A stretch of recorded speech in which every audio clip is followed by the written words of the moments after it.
पठित कहानियों में से कौन सी कहानी सर्वोत्तम आपको महसूस होती, यही अब तक का सवाल आया है।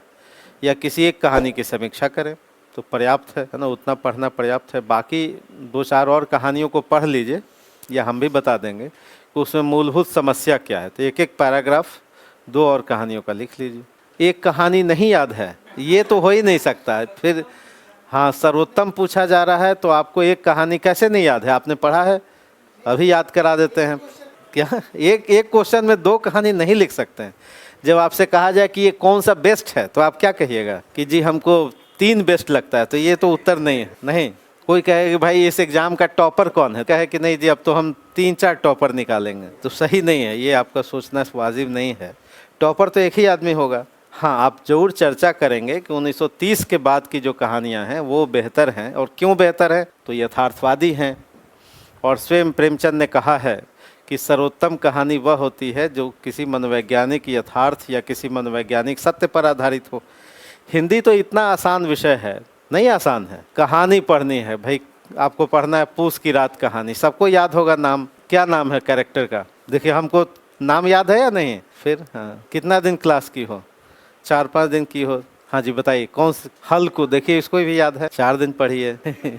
हल्कू है और जबरा है, सहना है, तो कैसे नहीं याद है? हो गई कहानी। और लिख क्या देना है कि सबसे बुरा होता है सपनों का मर जाना। नहीं, सबसे बुरा क्या होता है? हल्कू के स्वप्न मर गए, हल्कू के स्वप्न मार दिए गए। ऐसे लिखिए, शुरुआत कीजिए। परीक्षा पहली लाइन से ही आपसे क्या होगा? हाँ, खुश रहेगा। सबसे बुरा होता है सपनों का मर जाना, हल्कू के स्वप्न मर गए, या यूँ कहें कि हल्कू के स्वप्न को व्यवस्था ने मार दिया। और कौन सी व्यवस्था है तो आप बताइए। कैसे जमींदारी व्यवस्था है, कैसे सामंती व्यवस्था है, कैसे हमने सामाजिक आर्थिक संरचना बनाई है कि होरी जो है अनथक परिश्रम करने के बाद भी एक गाय नहीं रख पाता, और हल्कू खुश है फसल के नष्ट हो जाने पर। अपनी भाषा 1-2 बार आप लिखेंगे तो चीज़ें क्या हो जाएंगी याद। हाँ पूछिए। बिल्कुल सही आपका सवाल है, हम लोग पढ़ेंगे ही, और इसको पढ़ेंगे गोदान के नामकरण के साथ। जो गोदान में पूछा जाता है कि गोदान के नामकरण की सार्थकता बताइए, तो और गोदान का ही सब जगह लेंगे, कहानियों में लेंगे या नाटकों में। नाम वैसे समझ लीजिए, हम लोग प्रॉपर तो पढ़ेंगे ही, लिखेंगे, लेकिन आपने जब सवाल उठाया तो आप जानिए कि नामकरण किन किन बातों पर निर्भर करता है। कोई रटने की बात नहीं है। जैसे आपका नाम क्या है? निशांत कुमार। गुड। निशांत का क्या मतलब होता है? निशा का अंत। नहीं, निशा मतलब अंधकार का अंत। अंधकार का अंत का मतलब कि प्रकाश की तरफ।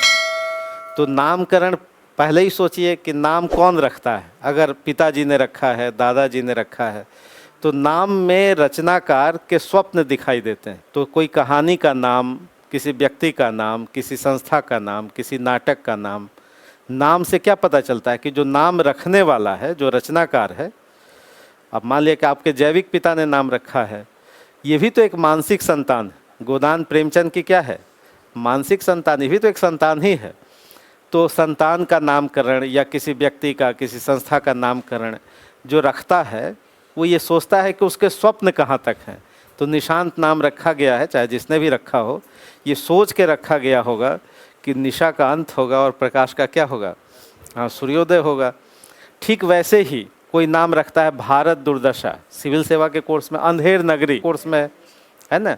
तो रचनाकार ये क्या सोचता होगा कि अभी की जो व्यवस्था है वो क्या है? अंधेरा है। अंधेरा है मतलब समस्याएं, और समस्याएं कई प्रकार की हैं।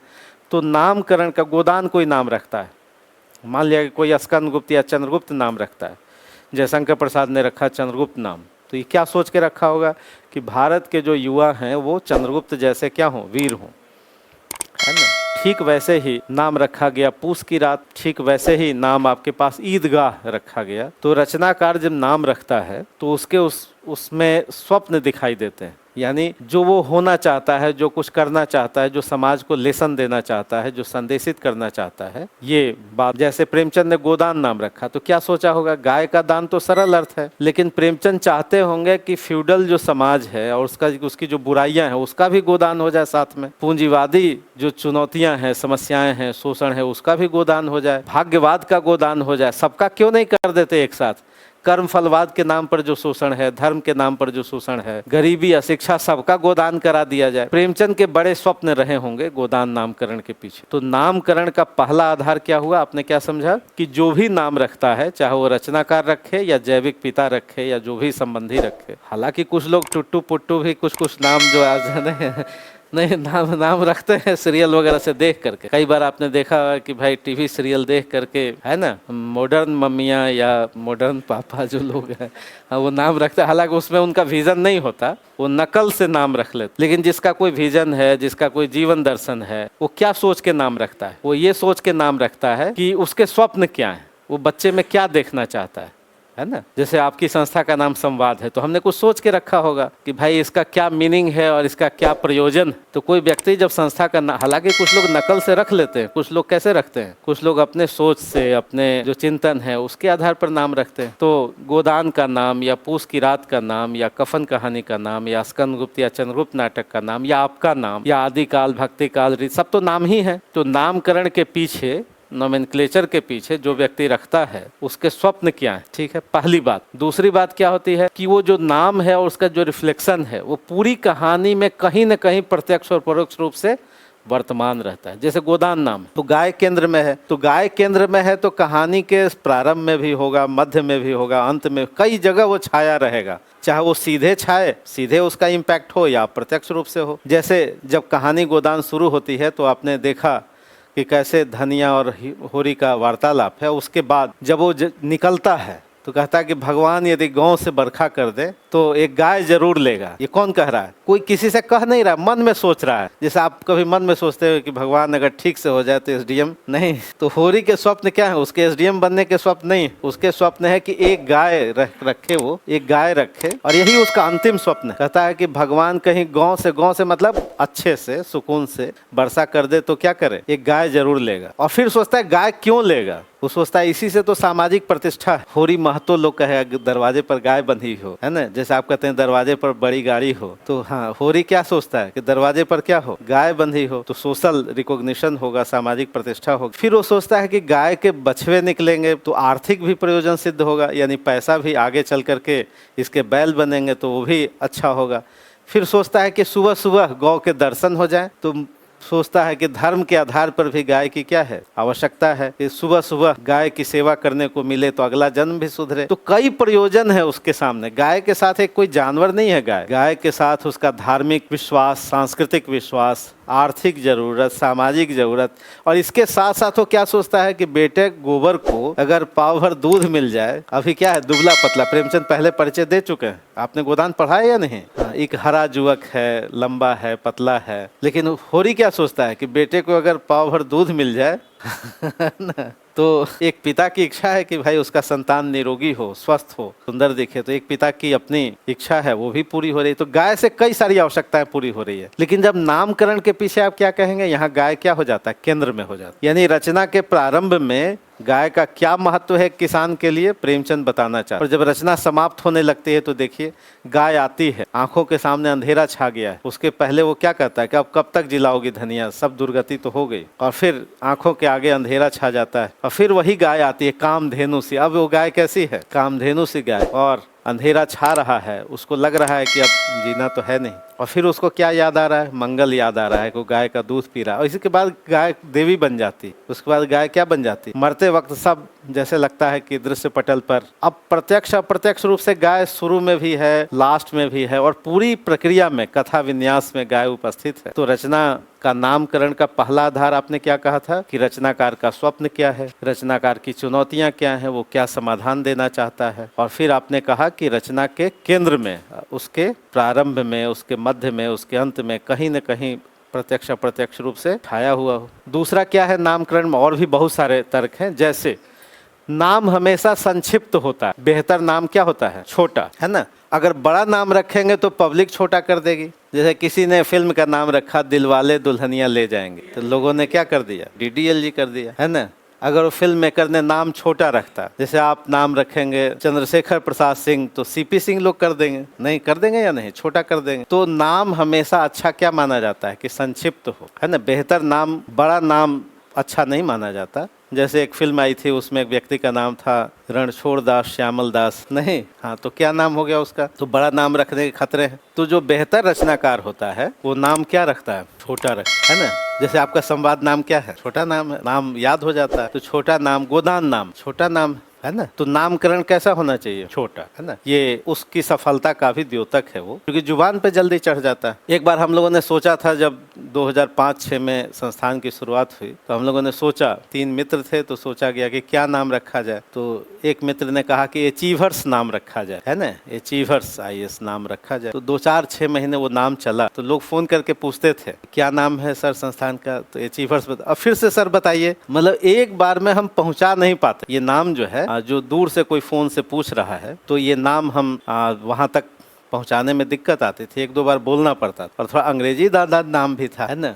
तो बहुत सोच विचार करके संवाद नाम अच्छा लगा, है ना। तो ये नाम फिर पॉपुलर हुआ और सुकून भी मिलता है। भाई टीचर का नाम काम क्या है कि हम अपनी बात आप तक पहुंचाते हैं। तो हालांकि कई लोगों ने मेरे नाम की नकल की, पटना में भी 1-2 लोग हैं, हाँ, अब ऐसे लोगों को कहा जाना चाहिए, भाई नाम नया ढूंढो, कोई मौलिक काम करो। नहीं, काम हर व्यक्ति को क्या करना चाहिए, अपनी प्रतिभा अपनी मौलिकता के साथ दिखाई देती है। किसी का नाम चुरा करके कुछ फायदा होता है क्या, कुछ देर के लिए हो सकता है, लेकिन वास्तव में अपनेपन में क्या लगता है। नाम बहुत सारे हैं, तो कुछ लोग नाम चुराते भी, तो संबंधियों में भी देखा होगा, नहीं, किसी बच्चे का नाम है, दूसरे ने भी, छोटे वाले ने रख लिया, तो लोग कहता है कि भाई आपको और कोई नाम नहीं आ रहा था कि नहीं, ऐसा होता है। तो नाम नहीं चुराना चाहिए, है ना। कुछ लोग करने की कोशिश करते हैं, जैसे मैंने कहा ही, कुछ लोगों ने संवाद नाम इतना बढ़िया उनको लगा होगा, खैर कोई बात नहीं। तो नामकरण हम लोग पढ़ रहे थे, तो नामकरण का आधार हमने क्या क्या रखा कि रचनाकार का स्वप्न दिखाई दे, रचना के आदि मध्य और अंत में भी दिखाई दे, रचनाकार जिन समस्याओं पर बात करना चाहता है उसका समाधान पक्ष भी दिखाई दे, ठीक है।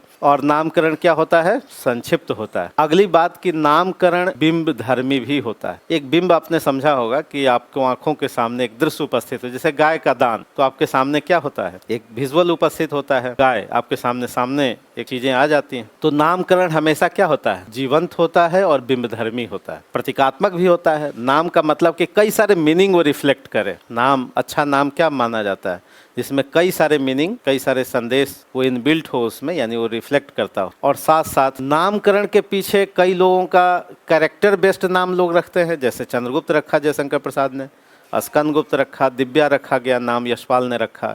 तो कैरेक्टर के आधार पर भी, तो प्रेमचंद के सामने विकल्प थे कि वो नाम होरी रखते, है ना, होरी रख सकते थे वो नाम, चूंकि नायक है वो। जैसे प्रेमचंद ने पहले निर्मला रखा है नाम, है ना, जैसे दिव्या रखा गया यशपाल के द्वारा नाम, जैसे जयशंकर प्रसाद ने चंद्रगुप्त नाम रखा हीरो के नाम, ऐसे नाम भी रखे जा सकते हैं। दूसरा है कि कोई सिचुएशन बेस्ड स्थितियों पर भी हम नाम रख सकते हैं। जैसे मोहन राकेश एक नाटककार हैं, उन्होंने कहा आषाढ़ का एक दिन, उन्होंने एक सिचुएशन को लिया और उस सिचुएशन को, उस परिस्थिति को उन्होंने नाटक का शीर्षक बनाया। तो ऐसे भी आपके पास विकल्प हैं कि कोई सिचुएशन ये भी लिख सकते थे, प्रेमचंद भी लिख सकते थे। ठीक वैसे ही कोई बड़ी घटना के नाम पर, जैसे किसान की मौत, ऐसे कुछ लिख सकते थे, रोमांच पैदा करे। अब आपके पास कई विकल्प हैं, जैसे भारत दुर्दशा नाम रखा भारतेंदु ने, नाम अपने को रिफ्लेक्ट करा, भारत की खराब दशा। तो वैसे प्रेमचंद भी रख सकते थे किसान की दुर्दशा, विकल्प थे नहीं, जैसे भारत की दुर्दशा, सीधे सीधे हम एम को, अपने उद्देश्य को व्यक्त कर रहे हैं, तो वैसे नाम रख सकते थे। कुछ नाम व्यंजना धर्मी होते हैं। व्यंजना धर्मी का मतलब है कि कई सारी बातें रिफ्लेक्ट हों, जैसे मैला आंचल। मैला आंचल आज़ादी के बाद लिखा गया रेणु के द्वारा, नाम तो सुना ही होगा आपने। मैला आंचल कहने के कई मीनिंग हैं, तो वैसे नाम जिसके कई मीनिंग हो वो नाम बेहतर माना जाता है तुलनात्मक आधार पर। तो मैला आंचल बहुत सुंदर नाम है। आंचल मैला है, ये रेणु कहना चाहते हैं कि भारत की आत्मा गांव में रहती है और गांव का एक प्रतीक क्या है, मेरीगंज।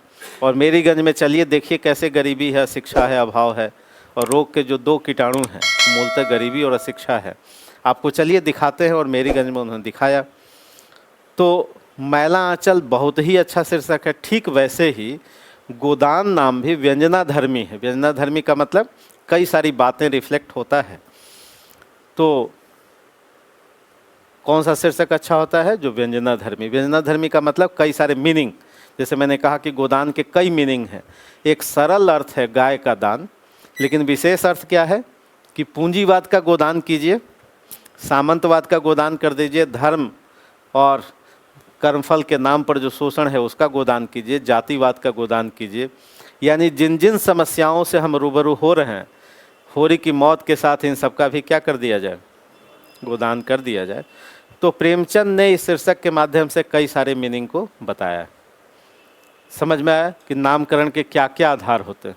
तो ऐसे सवाल आते हैं कि, और ख़ासकर ये गोदान से पूछा जाएगा या अंधेर नगरी से पूछा जाएगा कि नामकरण की सार्थकता बताते हुए रचना की प्रासंगिकता पर बात कीजिए।